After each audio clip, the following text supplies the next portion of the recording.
Tell me about your experiences with this family and Chris and Michael together.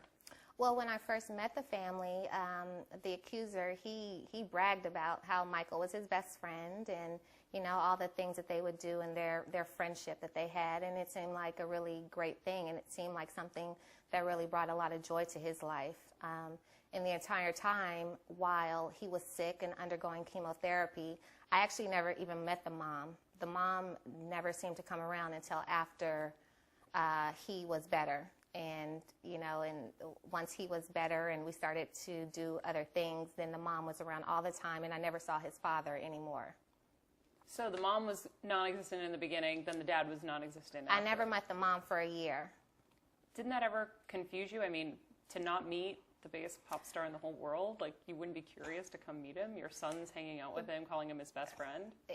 Yeah, I thought it was weird. There were times when we would we would spend the night with the accuser in the hospital while he was undergoing chemotherapy, and the mother was never there. So who's we? Who would spend the night? My son's father, myself, and my son. Wow. And the mom was never there? She was never there. Fast forward, Michael's accused of child molestation by this family. Before you even find out who the family is, you already know. I already know. What happens from there? Everything is then a whirlwind. I'm thinking about the times that I was around them, the times that I took them to Neverland. These kids were very comfortable being at Neverland. These kids knew all the security passwords to every room you could imagine, even the rooms that were, you know, blocked off to anyone else, that were personal to Michael, his dance room, which no one was to go into. They knew the codes. These kids, the last time that I actually saw them, I left them at Neverland. I spent the night and then I left. But the night that I spent the night, they actually asked to sleep in Michael's room. However, Michael was not there, and so one of his employees said that he could not allow them or anyone into the room while Michael was not there, but they insisted and they really wanted to.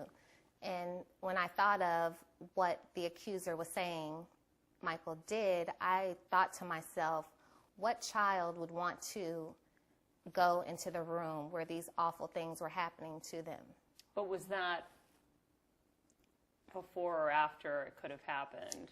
According to the timeline, it was after these things had already been happening to him. Interesting point. And you were called to the stand.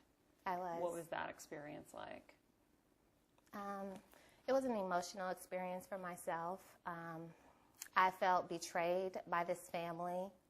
I felt like they had taken someone who had really come to them in their darkest hour and who had really tried to be a friend, who had tried to show them support that they were not getting from their parents or from other family or whoever. And he tried to do so much for them. And they told me that Michael was the one who helped cure this child of cancer, just his love and his support, and that they were able, the same people who were able to say that they were capable of then turning their backs on him and making these just awful allegations for the sake of money or whatever it was just, I just felt really betrayed. Mm-hmm.